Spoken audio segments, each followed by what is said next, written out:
In this video, we're going to talk to Lauren Fix, the car coach, and she's going to tell us about her automotive journey, and she's going to give some tips to prevent getting the coronavirus when working on and around cars. All right, this is Donnie Smith, and I have Lauren Fix, the car coach, with me today, and I asked her to join us because she's got a lot of information to provide for us. She's going to give us some tips about working in cars and in shops and the virus, the coronavirus. Anytime anybody has any information that they're wanting, or autonomous cars, car trends, car reviews, they call Lauren because she's on top of all that. First question I've got for you is what got you involved? I mean, obviously you're in all different areas of the automotive industry. You're on top of all the trends, but what got you involved in the automotive industry? Well, I was about 10 years old. I'm originally from Detroit, and my father worked for the big three automakers. So at one point, he worked for GM and Chrysler and for Ford. And so in the garage, we had a 67 Corvette, we had a 70 Barracuda, and he had an old Thunderbird. And so it was just a mixture of cars and a boat, of course. And that meant that every weekend he was in the garage, and I would go out and say, "What are you doing?" And I wasn't interested in dolls. I was more interested in playing tackle football with the guys next door. And there's a lot more boys on the street. And, playing poker with the kids. But so it was kind of fun. And I learned about cars when I was young, and it was more of a tool jock, get me this, get me that. And I would ask, like, why would you bleed brakes? Like, I don't understand what we're doing. And my father would stop and explain it. And I think taking that time is really important, because the more you take time to explain to any young kid about a question they might have and you have the answer, whether the little kid's asking silly questions, as long as it's not crazy, you can get them involved and get them interested. So I just thought it was the coolest thing. And when I was 16, I started racing cars. I bought my first car when I was 15. I wasn't able to drive, but I started racing, met a lot of really awesome people. And, you think that's what you're going to be doing. Ended up working for my father. He owned a company called Stainless Steel Brakes at the time. And I came with I'm an idea person. I've always have been. So while he was saying, we only do Corvettes, I'm a 65 to 82 Corvette guy. That's what it was going to be. And we had already moved to Buffalo. He had lost his job and got a job here and started building that business. And I said, well, what about other brands like Mustangs or Mopars or, I don't know, Jaguars? And he's like, I don't know. So I started building the business. We got to build up to about a $16.5 million company. I sold out of it in 1996, but the reason is in 1989, I created a tubing company with my husband called Classic Tube. So we do pre-bent brake lines, fuel lines, transmission lines, hoses, and that company started getting big. And so I figured I can't do both, but I'm still racing cars. I taught him how to race. And in amidst of all of this, at one point I was asked to be on Motor Week. At the time, that was the only automotive online show. And I said, sure, it was like 19, I'm dating myself, don't do the math, 1986. I was just out of college. And I said, sure, I'll go on and talk about brakes. That'd be like totally cool. But what's interesting is that it turned into something that I had no idea. So every day when someone says, hey, I got this great idea, hear them out.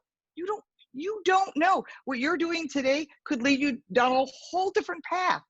And it did. And I started doing dealer training. So I was training all the new dealers, all the new dealer principals. That grew into an opportunity to be on Oprah and all these national news shows, some still there, some no longer.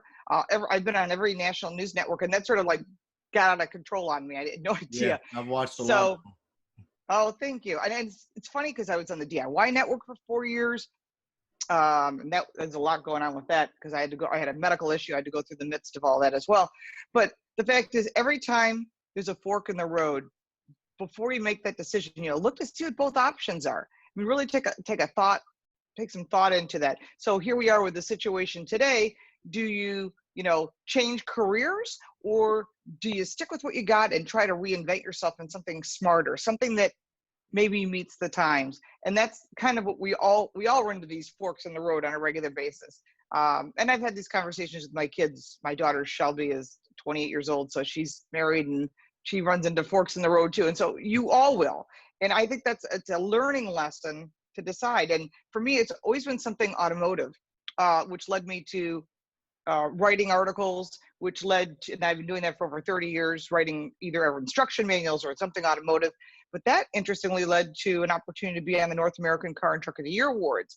So when the guy who was running it forever, 20 some years, decided I'm done, I'm not going to do this anymore, he wanted to run an election. So I ran for secretary treasurer intentionally, because if you run for the president, you better know how to run things. And I thought, I want to see the dynamics before I make a decision.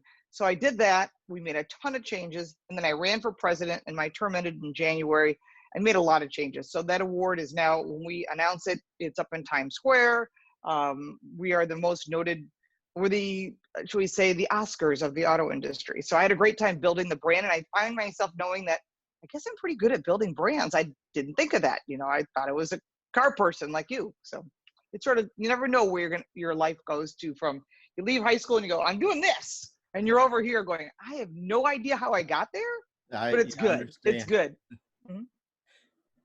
Yeah, I totally agree. You know, I left, thought I'd never be in a school again, and here I am, a teacher, so instructing vision impaired. So yeah, you never know. That's awesome. That's really great, because I think there's a huge shortage of technicians, diesel techs, because everyone thinks they have to go to college.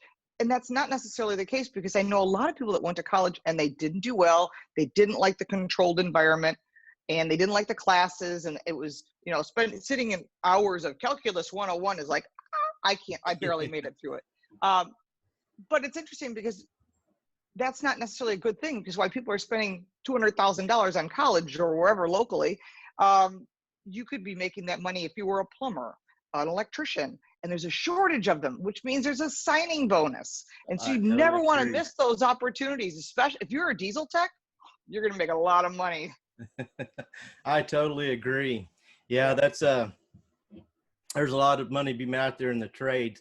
That is very interesting. I've known you for quite some years, met you at SEMA years ago, and I didn't know a lot of that. So thanks for sharing that. You're welcome. Now, the second question is, there's still a lot of technicians out there. I know a lot of places are locked down, but we're still working on cars.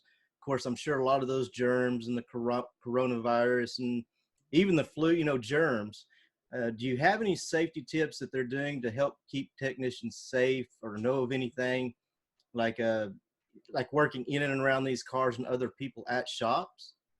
Yeah, actually, a friend of mine owns a shop that's in St. Louis, Missouri. I'd be happy to connect you to him. He's a Golden Wrench Award winner, master tech. Greg Damon is his name. He runs a KMOX auto show, and he and I are good friends. And he sent me this video. It was actually really cute. He says, we were trying to think, like, how far could we go to make customers feel comfortable in what's happening right now? We don't know how long this is going to last. Right. And they're saying the end of April, but there's flu season all the time. There's germs all the time. And if your technician is out or you're out, you're not making money. So believe me, I'm there with you. So we're all in the same boat. So one of the things they do is they put a mat down, a piece of paper down, like you've always done, right? A lot of places put a piece of square paper down, so you put your feet on it, but they're wearing rubber gloves, they're wearing masks, and anything they touch, whether their arm on the armrest, they touch the keys, whatever it is, they clean it, and they put it into a Ziploc bag. And then when they hand the key fob back to them, or the key, they hand it to the bag, and then they can open it up and however they want to do it. Because at some point, you can go too far, but it's also nice to know that we're cleaning the cars, we're trying to help you. We don't want it, you don't want it. And it's a healthier way to do it. And until things change where you can still clean and maybe wear rubber gloves and put paper down, which is a great idea, you know, we have to kind of be a little bit super careful to find some sort of shot or pill or something to kill this virus. Right. Yeah, it's definitely a different world we're living in. So yeah, again, the fork in the road. Where are we going here? Another fork in the road. All right. Well, we was talking about a shortage in the industry, and we're talking about automotive, collision repair, and like you said, all trades, construction, diesel, everything. Mm-hmm. And what advice would you give someone, like, considering, you're talking about a lot of people think they have to go to college, but what advice would you give someone that is considering one of these type of jobs as a career? I mean, you really should seriously look at it. If you are not a person who does not like taking tests, does not like writing papers, this is maybe a better angle for you, because there's left and right brain people. And I have one of each. My daughter, you could show her how to tear down a motor and she'll tear it down perfectly. You tell my son and he'll do it, but don't show him, because he doesn't get it all. Everybody learns different. And that's fine, because when we were in school, and you and I were in school, that was just the way you were. But now they have to label everybody. Everyone's going to be labeled. Forget all that. If sitting in classrooms for long periods of time and writing a lot of papers and listening to some boring teacher bark at you, that's not your thing. If you want to do hands-on work and you want to make money now and you want to go out and buy a house and have a life, you can make a ton of money. There are so many people, even the guy, I had a bathroom done last year. There was a guy putting down tile. And I said, wow, I said, you're still doing it. You're the owner. He goes, well, my daughter is not interested. I said, he only had one kid. I said, do you have any apprentices? He said, I'm trying to find one. So here's a guy who did beautiful tile work and couldn't find anybody. Yeah. And, I'm in Buffalo, New York, and he's like, I can't find someone. So to think about that, you would not just learn the business, but you could potentially own the business. And this guy got a phenomenal name. He's the best tile in town. So learn from a pro. Same thing I've always said, the apprentice program, learn from the pro. And when he's like, I'm done, you buy the business or you work a deal to get the business. And now it's your business and you're the business owner and you try to find people to work with you along the way. I think that's a great way to own a business because those are the people that have the real freedom. When your kid says, hey, I need you to sit in my kindergarten class for graduation, you can do that. You can't do that if you're working a 9 to 5 and you got some boss, with pressure, Yeah.